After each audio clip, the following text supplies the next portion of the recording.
Hey guys, have you heard of Goldbelly? It's this amazing site where they ship the most iconic, famous foods from restaurants across the country, anywhere, nationwide. I've never found a more perfect gift than food. They ship Chicago deep dish pizza, New York bagels, Maine lobster rolls, and even Ina Garten's famous cakes. So if you're looking for a gift for the food lover in your life, head to goldbelly.com and get 20% off your first order with promo code GIFT. When you think about your future, you know what calls to you. Meaningful work, happiness, growth, and sharing these values with others. But how will you find all of that? There are many paths forward, including one you may not have considered. The military provides countless opportunities to pursue your calling, where you can be part of something bigger than yourself, while still being yourself, and having the future you want. You have a calling, we have an answer. Learn more at todaysmilitary.com. Hello, this is Simon Brew. I'm the editor of Film Stories magazine, and a very warm welcome to the Film Stories podcast. In fact, a very warm welcome back. This is the first episode since, well, I decided to take a summer break in the hope that you'd still all be waiting for me when I got back. That was a very silly thing to do. Come with me. And I show you how deep the rabbit hole goes. And movies that had stories. That the story just sucks them in. This is just the beginning. Stories. We would be honored if you would join us. Hello, and a very warm welcome to Film Stories with Simon Brew. I am Simon Brew. As always, there's absolutely everything you need to know about me. The aim of the podcast, though, is given away by the title. I'm here to talk of the stories of films, and I tend to talk about development stories, production stories, marketing stories, release stories, all the ingredients, really, that go towards making the films that we know and sometimes love. Just that, the films that we know and sometimes love. The films I tend to cover on this podcast lean more towards the mainstream than anything else. They're films I'm interested in or invested in to some degree. I try not to do snark. I try not to punch down. This podcast is a celebration of cinema and a real appreciation that somehow, films manage to get made. Each episode of Film Stories covers, each regular episode covers the tales of two different films, and I think that's enough preamble, isn't it? Shall we get back to it? Let's go all the way to 1998 to a fairly infamous box office failure, but the story behind it, well, I'll get to it the other side of this clip from the trailer.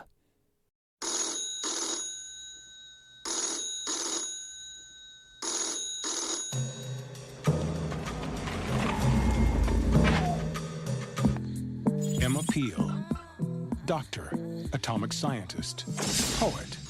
How now, brown cow? Meteorologist, physicist, marksman. Are you paying attention?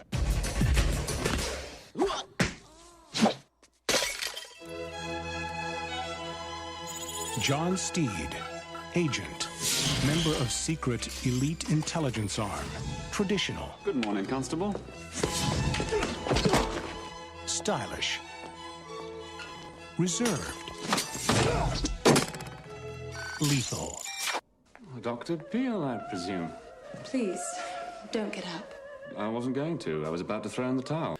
So that's an abruptly ending clip from 1998's The Avengers, based on the hugely popular British TV series of the same name that ran from 1961 to 1969. The film, directed by Jeremiah Chechik, written by Don McPherson, based on Sidney Newman's The Avengers series, and starring Ralph Fiennes, Uma Thurman, Sean Connery, Jim Broadbent and Eddie Izzard.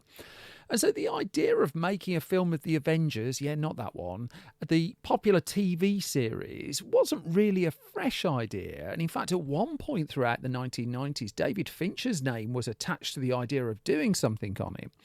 Warner Brothers had the rights, though, and the film bubbled up and was a project really brought to Warner Brothers by an executive vice president of the studio by the name of Lucy Fisher.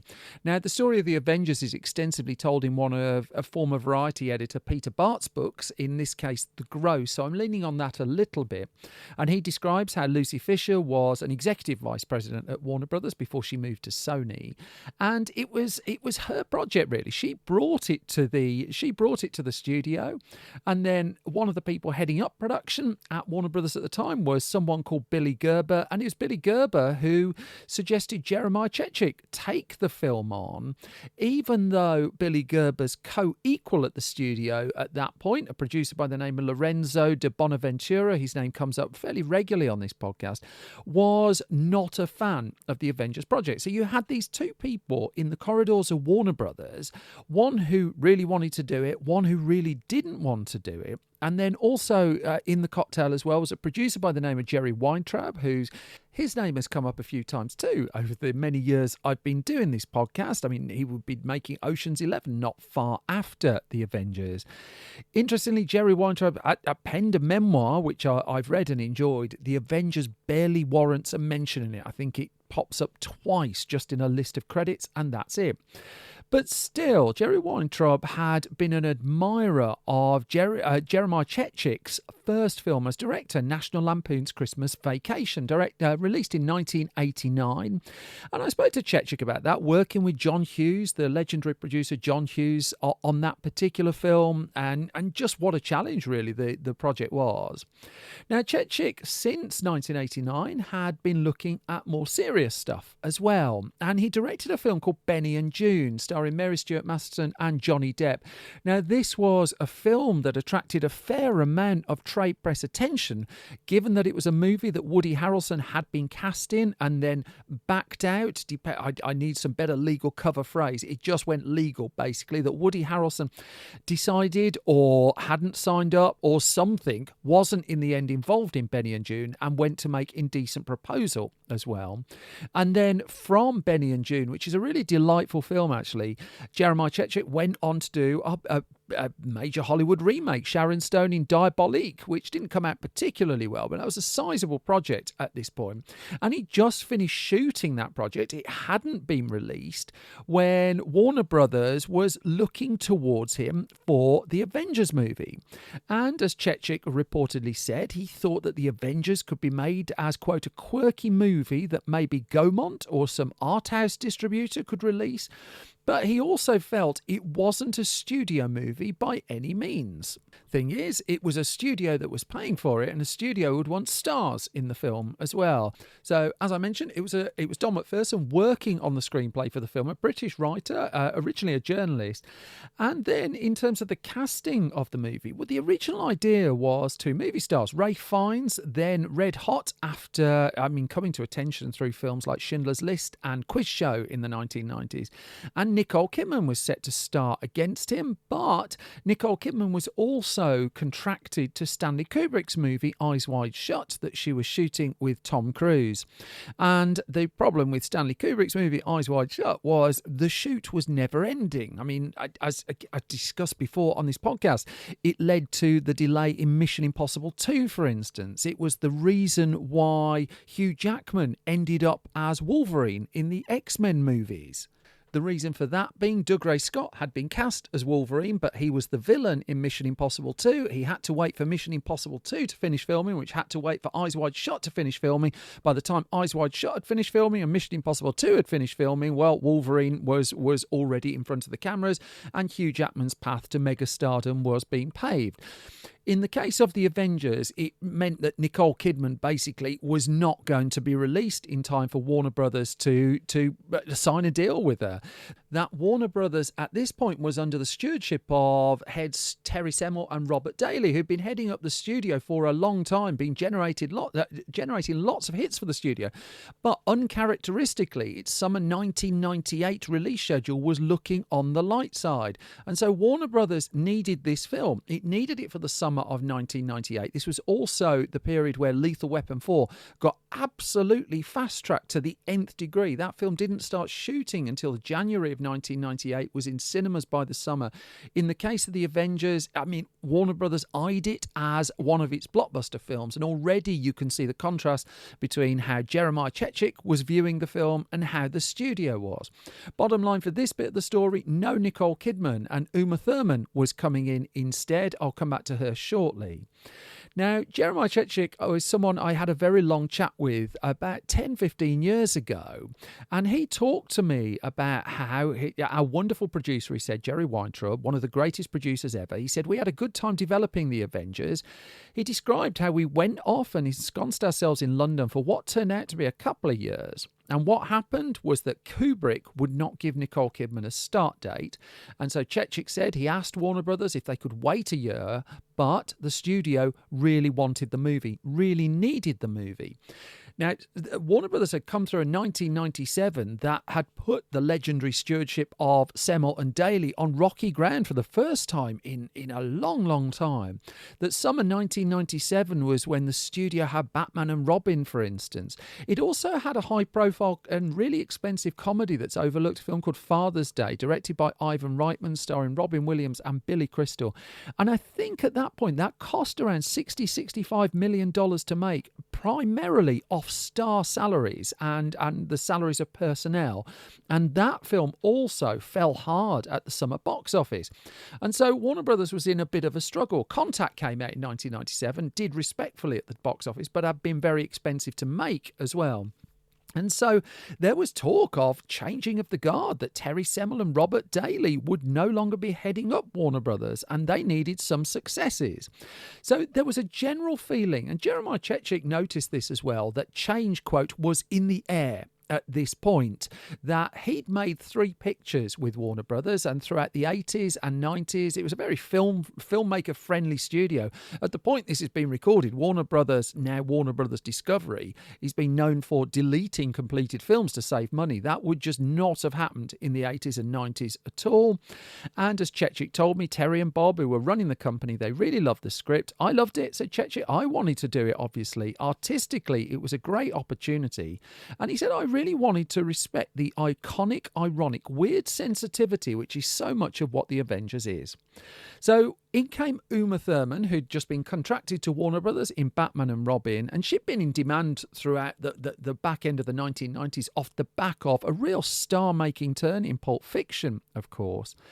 But what Chechik would notice fairly quickly was that the chemistry that was there between Ralph Fiennes and Nicole Kidman, and he didn't blame anyone for this, incidentally, just didn't click in the same way between Uma Thurman and Ralph Fiennes. Slightly more straightforward to bring into the film, and not sentence that's usually associated with him, was the late Sean Connery. That Connery had a reputation for being difficult and not the easiest man to woo into your movie. In fact, Warner Brothers was unsure that it could make any kind of deal with him anyway, but Chechik just sent him the script. And as he told me, I sent it to Sean, and I just got the call one day at home, and he did a Sean Connery accent for me, but I can't replicate it here. He said, Sean, here, I read your script. I find it rather engaging. And after a period of time, he would sign on to the movie, which was now heading towards a shoot towards the back end of 1997 for a release date in the middle of high summer season 1998. Now, digging back into the television series source material, that the producers, the director, did reach out to 1 or 2 members of the cast. Patrick Macnee agreed to appear. I think it was his last screen appearance in the end, certainly his last film appearance. Diana Rigg, meanwhile, took a look at the script. She turned it down. But still, by September the 12th, 1997, when production got going, a really impressive cast had come together. And, I mean, there was no reason to suspect what was coming with the Avengers nearly a year down the line. Now, a UK TV show with UK locations, UK references, this shot in the UK, and it was based at Pinewood primarily. It went onto the James Bond stage at one point. It also went on location around England too. And Chechik told me that fairly soon, he said, I quote, I felt there was something amiss. But he also said you can't focus on it because you can't let it inform your directing. And it didn't really affect the shoot. But there was just something. There was a feeling that it wasn't quite marrying up. That notwithstanding, he really enjoyed the shoot. And certainly Sean Connery too really enjoyed the shoot. I mean, we were years away from Sean Connery taking a role in The League of Extraordinary Gentlemen that would lead to him walking away from acting. He had that bad a time on it. But Chechik said we had, and I say this with absolutely no balls, it was one of the most joyful shoots ever. He said we had so much fun. Sean was brilliant. He was fun, engaged. We would go out, drink at night. We would just have a lot of fun. Fun, a word that just kept coming up throughout the conversation I had with him. But the storm clouds that were gathering over the Avengers were back at Warner Brothers HQ in Hollywood, because changes were afoot at the studio, because those two executives, one wanted to make it, one didn't. By the end of the movie, the one who wanted to make the film had been fired, the other had been promoted, and this was while the film was shooting, and it began what Chechik would describe as, quote, a cascade of disasters. Now, going back to Peter Bart's book, The Gross, he talks very candidly about in there Lorenzo de Bonaventura's, quote, antagonism for the Avengers. And as Bart wrote, it said, continued to be so intense that on at least one occasion, Terry Semel publicly chastised him to keep silent.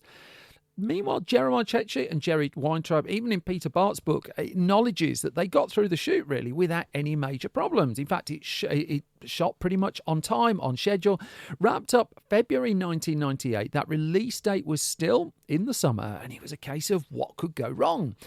Lethal Weapon 4 was motoring along. The Avengers was suddenly in place. Warner Brothers had a couple of summer movies at last, and the hierarchy of the studio could breathe out. And so Chechik went off and, as he's allowed to do, delivered his cut of the film first. He brought in Michael Kamen to do quite what was described as quite a dark score. And the running time of the film that Jeremiah Chechik delivered was just below 2 hours. But what the film now lacked was any kind of champion within Warner Brothers' executive corridors, really. And so there was a test screening that turned into the real turning point of the Avengers story. That, as Chechik described, they tested it in front of a primarily Mexican audience in Phoenix. Now, this is a film that was stylized, that was leaning into the anglicized view of the world. And not unsurprisingly, the test audiences, quote, all complained that the movie was too English. And it sort of went on from there. Because, as Peter Bart wrote, the moment Jeremiah Chechik and Jerry Weintraub walked into the test screening, they knew they were cooked. And in the book, it talks about this was a working class audience, perhaps a third Hispanic. He said you could tell they didn't understand the movie. They didn't understand the Englishisms, and it was a disaster. And so they all stepped on to the Warner Brothers corporate jet to fly back to the Burbank headquarters, and the atmosphere was described as, quote, icy. And now you had someone in a senior position in Warner Brothers who never believed in the movie, and a disastrous test screening as well. And the Avengers was now all of a sudden looking into all sorts of trouble. Now, Chechik just said, I mean, whether or not the movie would have been good or not, I leave to whoever, but the movie that was finally released was not the movie that I made. And the problem finally is that you're in too deep, and you're the one who's going to wear it, and wear it I did. I'll come back to that shortly. Word that, I mean, during production, actually, the trade press on the Avengers was relatively positive, that there wasn't any sign that there were problems if you were reading the likes of Variety and the Hollywood Reporter.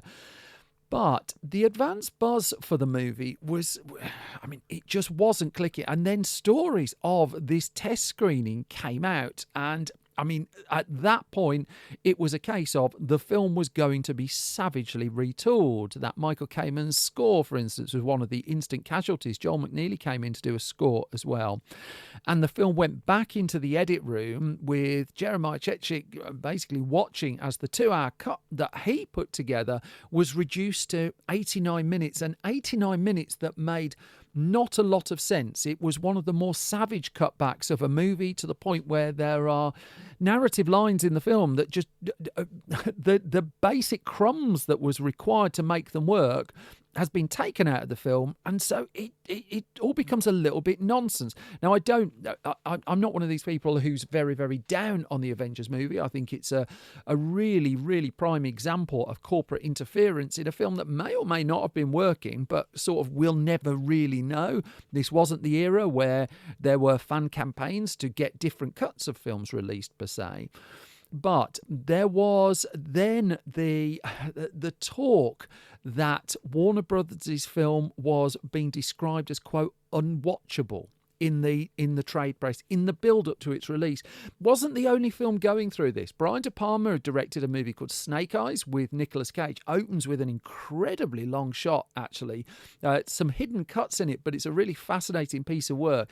I didn't mind Snake Eyes, didn't mind The Avengers either.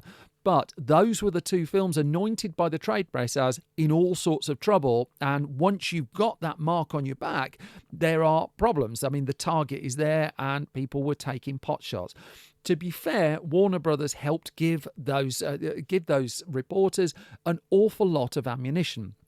Because in 1998, the idea that you would not hold a press screening was rare. We're in an era now where the press screening for a film might be the day before its release, or there might be a review embargo that stops reviewers talking about a movie until like the last possible minute.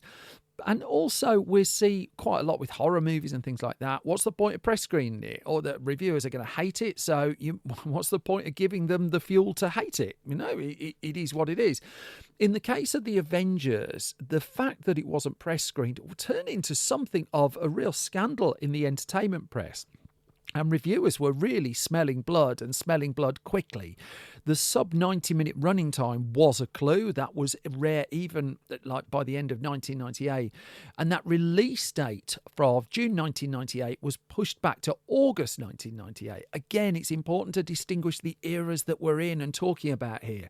August blockbusters now, again, relatively commonplace. This has been recorded in an August where the new Alien film, Alien Romulus, is doing very well. Thank you very much. If your film was moved to August in 1998, that meant trouble. And in fact, the New York Times ran a headline that just said the Avengers, they're trying not to be noticed. And I mean, go back to the Peter Bart book. I mean, he describes there, and while it was shooting in London, the Avengers had received an unusual degree of favourable hype, a romantic thriller with style, sophistication, retro charm. But here it comes, because a week before the film was opening, Warner Brothers was fielding press inquiries. When is the press screening? When can reviewers see it? Warner Brothers then said there's going to be no premiere of the film. Oh, okay. Then it said there's going to be no press screenings of the film. Okay. Then it wasn't even issuing a press kit for the movie. And it was a case of, if critics want to see the film, they have to go on the opening morning, buy their ticket, and that's the way they're going to see it, which, of course, lots of critics did, and lots of critics had their say. So, I mean, let's dig into that a little bit. The release date in the end was August the 14th, 1998. The budget for the film actually at that point had come in around $60 million. And, I mean, where do you begin with some of the response to it? It was a savaging that reviewers, I mean, they'd had to pay to see a film. Disastrous, awful. It was absolutely dragged through the coals, this movie, that it's really hard to find a single review that was that was in any way positive, really. And again, looking back now, it's not a good film, but is it one of the worst films ever made? I don't think it is. Is it a film that's just appalling with no redeeming features? No, it's just like a film that's just been butchered in the editing process from what I can see. In fact, one of the things Ray Fiennes would say about the movie was that everyone should have a big flop on their CV somewhere. That it's almost like a badge of honour to have a big film that's gone down as much as this one did. I should note, incidentally, Eddie Izzard, when they were asked why they signed up for the movie, well, they wanted to work with Sean Connery. I mean, that was one of the key appeals of signing up for the film. The box office then, I mean, it opened the weekend, August the 14th, 16th, 1998 in the US, and I mean, it didn't quite flatline, but it didn't do an awful lot. That the number one film that weekend was Saving Private Ryan on its fourth week of release, and that was doing very well, thank you very much. Lethal Weapon 4 for Warner Brothers also had come out 6 weeks earlier, incidentally, 5-6 weeks earlier. That was up to 121 million at the US box office, and the studio could breathe out. It had also enjoyed a modest hit that summer with F. Gary Gray's The Negotiator, which isn't a bad film, but spoilt so much in the trailer, and also so it goes on a bit too long. The Avengers opened in third place, behind a far more frugal production from Fox, How Stella Got Her Groove Back, which had 11 million. Saving Private Ryan had 13. The Avengers had 10. Then sat in fourth place, actually, was There's Something About Mary, which would take about 5-6 weeks to get to the number one spot and would turn out to be the breakout hit of the summer. Snake Eyes was down in fifth. That had opened to not very positive reviews. 30 million, though, after 2 weeks. Not too bad. And the rest of the top 10, well, Halloween H2O, H20, what do we call it? But that was doing okay. That had tidied up 40 million in 2 weeks. Ever After, a Cinderella story directed by Andy Tennant, and more prominently, I think, the first film from Drew Barrymore's production company, Flower Films. So that was down in seventh. The Parent Trap remake was in eighth, Negotiator in 9, and Armageddon 7 weeks in, 180 million.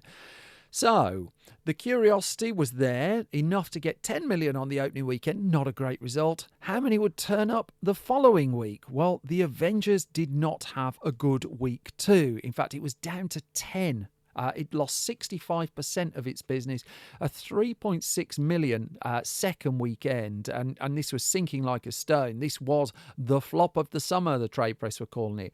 The first Blade movie opened that week, actually, with 17 million. Saving Private Ryan still in second. Dead Man on Campus was in sixth place. That was a new opener with 4.7 million. Dance With Me, 4.5 million. Not a bad little film, actually, Dance With Me. And the Fugitive spoof, Wrongfully Accused, for Warner Brothers, opened with 3 million in 12th place on the second weekend of the Avengers. But because it cost so much less to make, I would imagine it turned out into a bit of a better financial decision for the studio. The Avengers was gone out of the top 10 on week 3. In fact, it was down to 16th place. And by the time it limped out of US cinemas, a $23 million gross, and not a lot of fans. Those involved in the original Avengers TV series, they were not fans of it. In fact, most people who watched it weren't fans of it. But still, outside of the US, it did a reasonable amount of money, that it added another, 35 million. Its total global box office was $4.7 million. Then along came the absolute horror that's the Golden Raspberry Awards. I hate name checking then, actually, but I just want to illustrate the fact that there was such a pile on the film that it couldn't nominate it for enough things, really. I won't go any more into detail on that. There was a novelisation written of the film, and which did give a clue as to what the actual 2-hour cut of the movie might have looked like, because Julie Kayworth wrote the novelisation. I've not had a chance to read it, but she based that on Don McPherson's original script before it had been hacked to death in the editing room, and there's an awful lot in there that you don't see in the final movie. The story of the Avengers then, well, it sort of came to an end on the big screen as fast as it had opened up. That by the time it left cinemas, it left red ink on Warner Brothers' balance sheet. And even though the DVD format was just bursting into life at this point, and Warner Brothers was one of the studios really aggressively backing quality DVDs as well, the DVD release of the Avengers just didn't have an awful lot of love laboured on it either.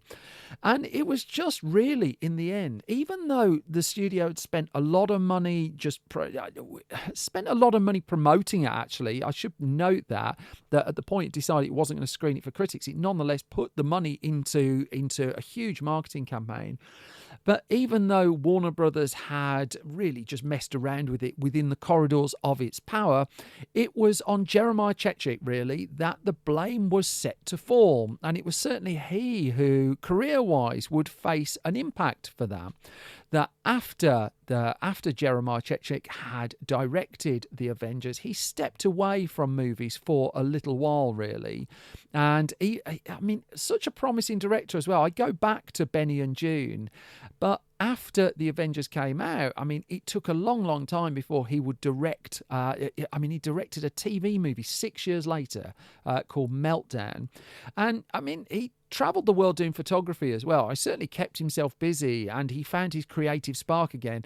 And in more recent times, he's been directing an awful lot of high-profile television as well. Shows like Criminal Minds. Helix was one of his that he's working on. Episodes of the TV series Chuck, of Burn Notice as well. And he's kept himself busy. He's shot a new short movie as well called Arrive Alive, which I've not seen, but he's due soon, I would imagine.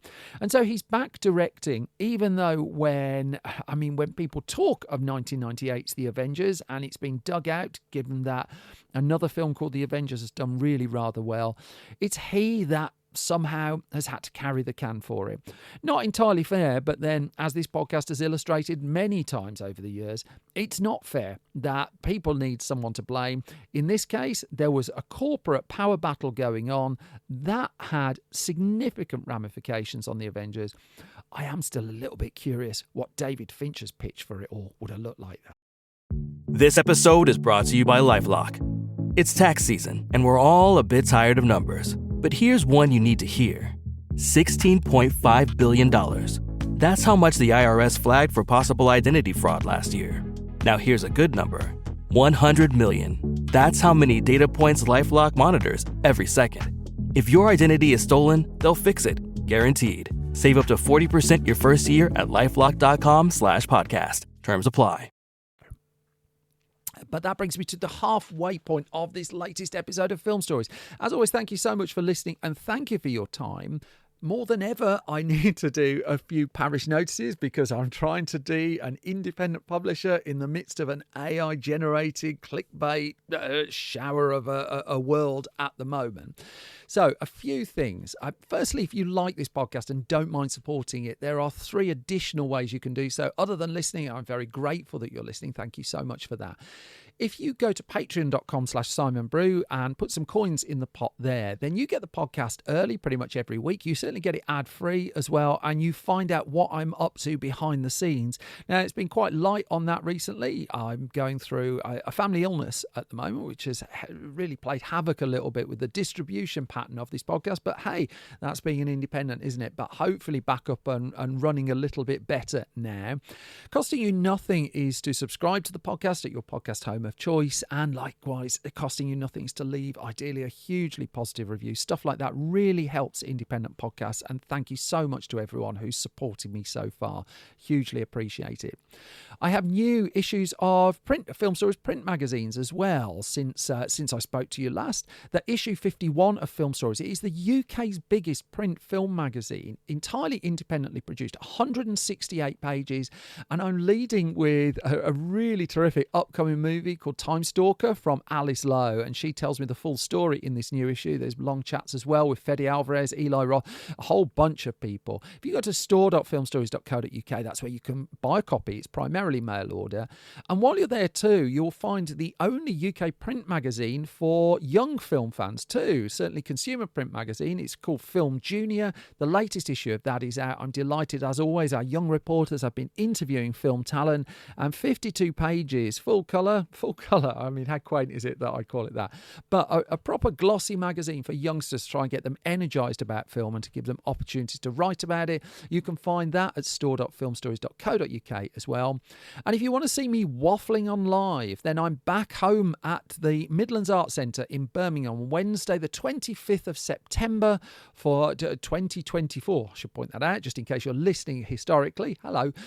That is called Film Stories Live. I'm going to have filmmaking guests. I'm going to be waffling on. I'm going to be bad jokes, terrible prizes.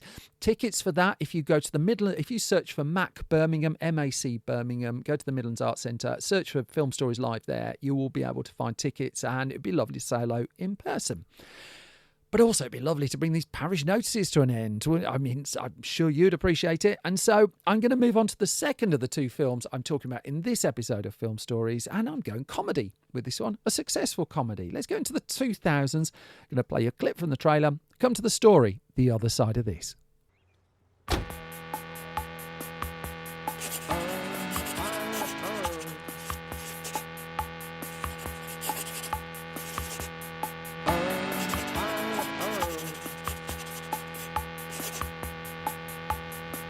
Hey.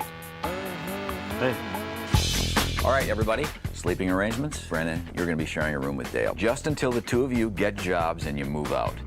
Hey, are you awake? Yeah. I hate your guts. As soon as your eyes shut, I'm going to punch you square in the face. This is the one rule of the house. Don't ever touch my drum set. Don't touch it! All right. Now I'm going to cut that there before they start banging drums very, very loudly. I think some of you already know what we're talking about here. It is the 2008 comedy Step Brothers. That's directed by Adam McKay, penned by Adam McKay and Will Ferrell, story by Will Ferrell, Adam McKay, John C. Reilly, starring Will Ferrell again, John C. Reilly, Richard Jenkins, Mary Steenburgen, Adam Scott and Catherine Hahn.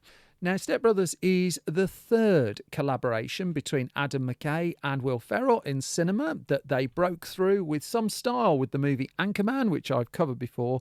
Then in 2006, they moved on to Talladega Nights, The Legend of Ricky Bobby, which I'm going to come to in the future as well.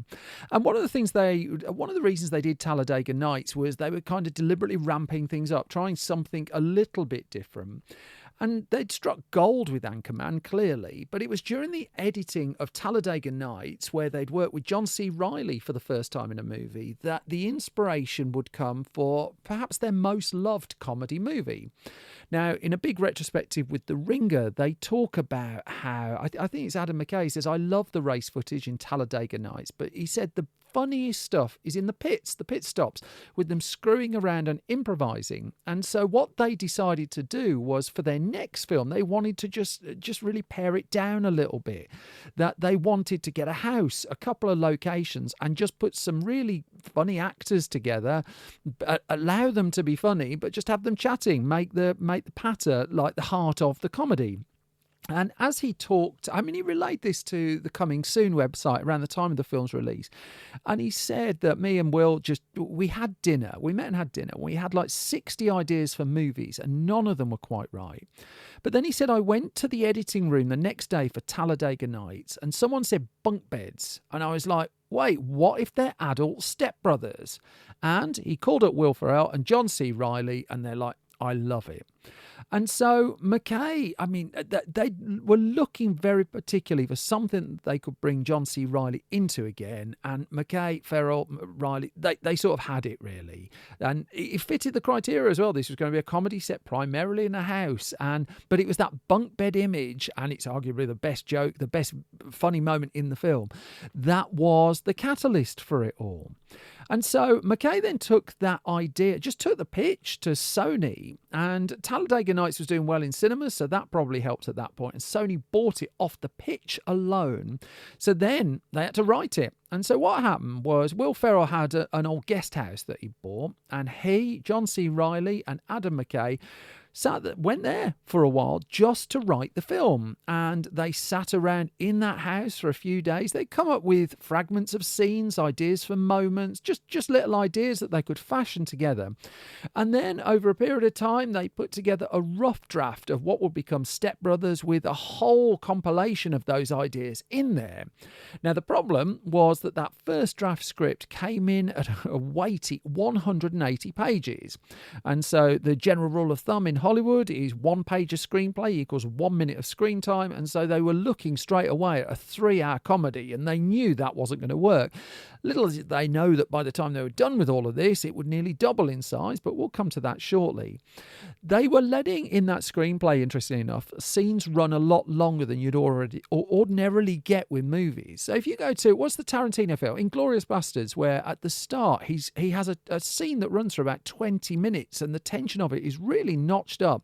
In the case of Step Brothers, I think there was a scene in the original script that was running to 14, 15 pages alone, which for a comedy, which is supposed to move along a bit more of a jaunty pace, was just going against the grain a little bit.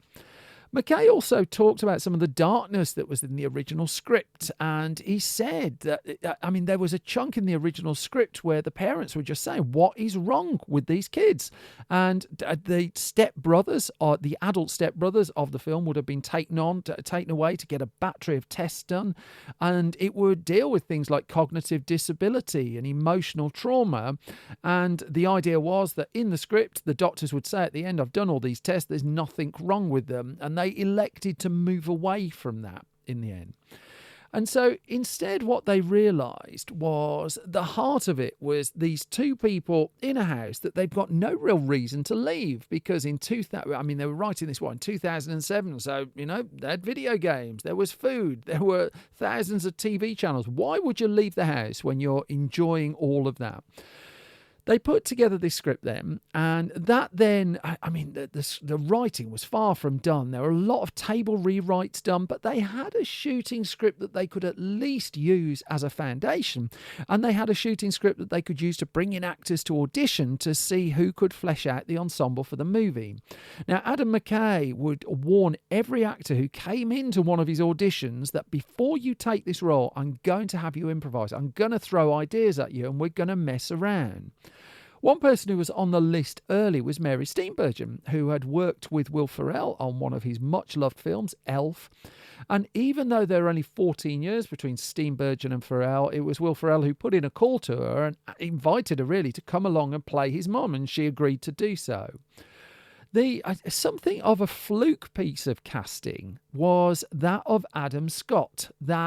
He wasn't someone who'd done a comedy at this point, but Step Brothers was one of the films being produced by Judd Apatow, and by this stage in the 2000s, Judd Apatow was at the heart of a lot of R-rated Hollywood comedy movies, and he had an ensemble of people, a company of people that he would regularly work with. Paul Rudd was one of those, and it was Paul Rudd who recommended Adam Scott to the Step Brothers production. Scott didn't have a reputation for being funny at this stage, but Rudd was absolutely insistent that he very much was.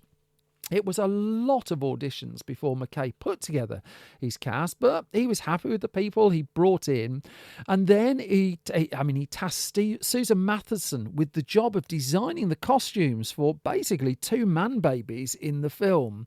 And she described in that piece with The Ringer about how she ended up with racks and racks and racks of vintage T-shirts that could harken back to when they were in elementary school. And at one point, there's a T-shirt in the film that John C. Reilly wears that says Spring Break 84. There's another that says Life is a Beach. And it was that kind of daftness, really, that she was trying to tap into. In fact, it was that kind of daftness, really, that everyone was trying to tap into when production decamped to, well, not far, to California in September 2007 for the start of production on Step Brothers. The filming was positive. In fact, a lot of the stories from the shoot of Step Brothers talk about just how much fun it was. Richard Jenkins, for instance, he told Coming Soon that the feeling on this set, it's just a lot of fun. There's a lot of jobs you can do that you can be miserable at, and making movies shouldn't be one of them, he reasoned, but this in particular was hugely enjoyable. And at the heart of a lot of that really was Adam McKay, very, very keen to allow and encourage improvisation and spitballing. And as several members of the cast would note as well, he gave them the creative confidence really to just try stuff by just laughing so hard at the stuff that was working. He's a very good laugher, as more than one person said. Mary Steenburgen, not someone necessarily you associate with going out there and improvising like mad, but she was in on the fun. The whole ensemble was in on the fun, to the point where Adam McKay would just keep the cameras rolling. The scenes that were supposed to just take a little bit of time to film, he would go at them again and again and again. Someone had a new idea, get another can of film out. Let's do it again. Load up another magazine. Let's do it again. Let's do it again. And as better people than me have noticed, have made note of over the years, Adam McKay would shoot more feet of film for Step Brothers than Francis Ford Coppola shot for Apocalypse Now. By the time physical production on Step Brothers had done, they had shot 1.5 million feet of film, 1.5 million feet of film. Now, by my terrible calculations, that accounts for over 250 hours of footage that they then had to sift through and sort through when they got to the editing room. The end of the day daily screenings of how the footage was going, they tended to go on a little bit as well, but they just really went for it. Riley, Ferrell and McKay as well. I mean, they were very open about the fact that they dug into their individual childhoods for the inspiration for the film and for the characters. And, McKay talked to Variety about this. He said that he noted it was an era when cosplay had really started to take hold, where adults would dress up and go to Comic Cons. And whilst they weren't being snobby about that, just liked the idea that they could tonally just get the edge between adulthood and childhood. And also he had performers really willing to commit to it. That, when there's a singing sequence, Will Ferrell would sing it. When there's a drumming moment, it was John C. Reilly doing the drumming for real. That Reilly and Ferrell were just encouraging their supporting players to really join in the fun. And people like Steenburgen and Jenkins would pay particular tribute to them for making it an environment where they could just basically play. In fact, Mary Steenburgen is married to Ted Danson, and she just talked about how her husband never goes to her movie sets, but made an exception for Step Brothers because it was just so wildly entertaining what was going on. And the shoot would last for 3 months. It wrapped up in December of 2007, and they'd shot so much material that Kodak, the manufacturer of the film, sent over a bottle of champagne by way of acknowledgement. Now, the editing of the film was not an easy job, as you would probably expect from what we've told of the story so far. The person who had the job of being editor was Brent White, and he and McKay sat in the edit room and were just going through this material, which, they originally had a cut of stuff that they really liked that ran to 5 hours, and it took an enormous amount of work to get that down to the 98 minutes we ultimately see. Adam McKay worked heavily with test screenings as well, so was really committed to the test process. And he knew too that he was going to have to shave a lot of material out, but a lot of that leftover material could go onto the DVD. That DVDs they peaked at this point, but there was still enough interest that you could get extra material onto them. And McKay knew that as he was shooting it. He did say, we shot more footage on this than anything else I've ever done. So he did say there's going to be hours of extra footage. There was. Remember that with the original Anchorman film, there was so much extra footage that they cut together a second movie that they gave away as a DVD extra. And they clearly could have done 2 or 3 films out of what they had with Step Brothers. Now, Sony was putting on these test screenings, and one of the bits of feedback coming from the test screening was just like, this is too crazy and this is just a bit too weird. And that was really music. As much as that might have alarmed Sony, it was music to the filmmakers' ears, because that was kind of what they were looking to do. And so Sony was giving them the space to make the film that they wanted, but there was degree of push and pull on that. But also there was the confidence to put a high summer release date on it, not unlike the Avengers we were talking about before. In this case, Sony wanted Step Brothers out on July the 25th, 2008, and Sony did indeed get the film out on July the 25th, 2008. The production budget for it, $65 million, which by starry 2008 salaries, not too shabby, but also not too extravagant. And so, at the point the film was completed, this one did get a critic screening, and critics weren't. There's a real mix, actually. There's a whole cliche that critics don't get comedies and critics don't get horror movies. I think it's very well known that the late Roger Ebert just didn't like Step Brothers at all, and happily said so. But quite a few people sort of did, and certainly over time, people have really got Step Brothers. In fact, there's quite a lot of retrospective critical stuff written on it, which is far more complimentary than the stuff that was around at the time. But his cinema is littered with examples of that happening. The opening weekend, could it pull in an audience? Certainly, Sony certainly spent a fair amount of money promoting the film, but that weekend of July the 25th to the 27th of the US, well, The Dark Knight had been out the week before, so there was no shortage of competition, but Step Brothers turned out to be quite a sublime piece of counter-programming when there was already a sublime piece of counter-programming about. So, the week before, The Dark Knight had opened, Christopher Nolan's Batman sequel, starring the late Heath Ledger and Christian Bale, and it had opened to a massive opening weekend. But Universal had programmed the first Mamma Mia movie against it, and that proved to be smart because both films went on to be big hits. In the case of Step Brothers, it was opening on week 2 of The Dark Knight and Mamma Mia and finished in second place. That The Dark Knight helped itself to 75 million on its second weekend. Step Brothers 30.9 million, a terrific result. And Mamma Mia holding its own in third place, 17.7 million. Now, Step Brothers wasn't the only major studio opener that weekend. 20th Century Fox put the second X-Files movie out, The X-Files, I Want to Believe. But that fell short. That opened to $10 million. It's quite a dark, interesting film, actually, that second X-Files movie. I've covered it before on this podcast.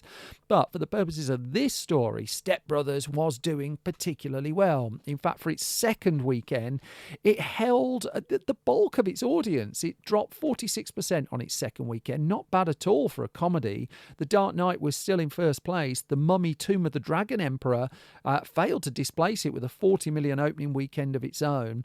Underrated Kevin Costner film alert, Swing Vote opened on its second weekend as well with 6.2 million. But the other films that were around at this point, stuff like Hancock was in the top 10, Journey to the Centre of the Earth, the Brendan Fraser 3D movie, Space Chimps was still in there, Hellboy 2, The Golden Army, Wanted had been around. It was quite a competitive summer, and Pixar's WALL-E was over 200 million at the box office. Step Brothers wouldn't get that far, but it would hang around for the bulk of the summer. And it's not like there wasn't R-rated competition. That Pineapple Express turned up, also from Sony. That opened with a hefty opening weekend. But Step Brothers held the top 5, for 3-4 weeks. Even at the point it was dropping out of the chart towards the end of August, it had made a comfortable amount of money. And in fact, its American gross in the end was $100.4 million. Didn't travel so well outside of America, interestingly, with 27 million. And so this was, for Sony, quite a homegrown success, a very Hollywood success. And history always tended to show that, or primarily tended to show that Hollywood comedies from the 80s onwards, between the 80s and mid-90s, they struggled to do the business outside of America they tended to do in America, but things have been changing. And so the fact that Step Brothers didn't pick up quite as much outside of the States was something of a surprise. But with 128 million in the bank, double the production budget, by the time DVD and Blu-ray sales had come in and all the extra bits and bobs, Step Brothers was comfortably in profit. But then Step Brothers also endured, really, really endured, probably more even so than Anchorman. It got to a point where in 2011 there was talk of a Step Brothers rap album that was being produced. That didn't happen in the end. And then over time, there were lots and lots of ideas being put forward for a Step Brothers 2. In fact, for Adam McKay and Will Ferrell, it got to the point where they were looking at either a sequel to Anchorman or Step Brothers. And in the end, McKay did do an Anchorman sequel. Not a very good one, I'd suggest. I don't think that's his best film. But in the case of Step Brothers 2, they had the ideas and they were looking at it. But for whatever reason, they decided not to do it. I don't know if it was partly the reaction to Anchorman 2 led them to knock it on the head, but also McKay has now turned his attention to movies with far more serious topics at heart. He would pick up an Oscar for his script for The Big Short, for instance. And, Don't Look Up, his Netflix success, has a very environmental message at the heart of a very enjoyable movie. McKay would also reflect a variety on those original reviews that he got for the film that were hardly endearing. And he says you don't want to bomb. You don't want every single review to be negative. But he said comedy is so subjective. You look at certain critics out there who are 70 years old, he says, and you know they're not going to like it. And he says, Will Ferrell and I have pretty thick skins as far as reviews go. We really, truly didn't care about that. But also, he just said, there's a fart joke in the film, and I told Ferrell that guarantees it won't get good reviews. But the reviews weren't bad, really, for Step Brothers. Really not bad. And also, it is a film that's really found an audience. There's a story about how Super Bowl winners, as they came back into the dressing room, were quoting a line from Step Brothers, for instance. It had that amount of impact and cultural impact, really. And to this day, there are a whole bunch of people who rank Step Brothers as the finest Will Ferrell and the finest Adam McKay movie as well. I'm a fan of Step Brothers. In fact, I'm a fan of Anchorman as well. I do think the bunk bed joke is really, the bunk bed moment is physical comedy at its finest. Step Brothers 2 looks unlikely to ever happen unless they have a eureka moment. But the more and more its reputation endures, the more they seem to want to protect it. So, Step Brothers, you're likely just to get one of them, just a film with a lot of deleted scenes. And that brings me to the end of this episode of Film Stories. Thanks for listening, and thank you so much for your time. If I've not bored you completely, there are many different ways that I can bore you. I'm on Twitter and Blue Sky, for instance, at Simon Brew. Now, Film Stories is on Twitter and Blue Sky at Film Stories as well, and it's also on Threads. I found Threads, film.stories, I think it is, or is it Film Stories Magazine UK? You really think I should know this by now. We're on Instagram as well, Film Stories Magazine UK. If you go to youtube.com/Film Stories, I've just put up on there a whole piece about 1989's movie Parenthood and why I think it was like really, really ahead of its time. If you go to store.filmstories.co.uk, that's where you'll find all our print magazines available for sale, as well as our Blu-rays here in the UK of No Way Out and Bull Durham, which we've added a couple of Film Stories extras to as well. If you go to filmstories.co.uk, that is our website, surprisingly enough, which is updated every weekday with movie news, reviews, features, TV, games, all sorts there. What we're trying to do is build a clickbait-free entertainment website, and it's as fun and as hard as that sounds. Any support you can give, much, much, much appreciated. The main thing, as always, though, is that you're all right, that you take care and you look after yourselves. I will be back soon with some more Film Stories. I'm off my summer break now, so I need to do a bit more work. I need to watch some more movies. While I'm doing that, you will look after yourselves, and I will be back soon. The very best to you all. Bye-bye.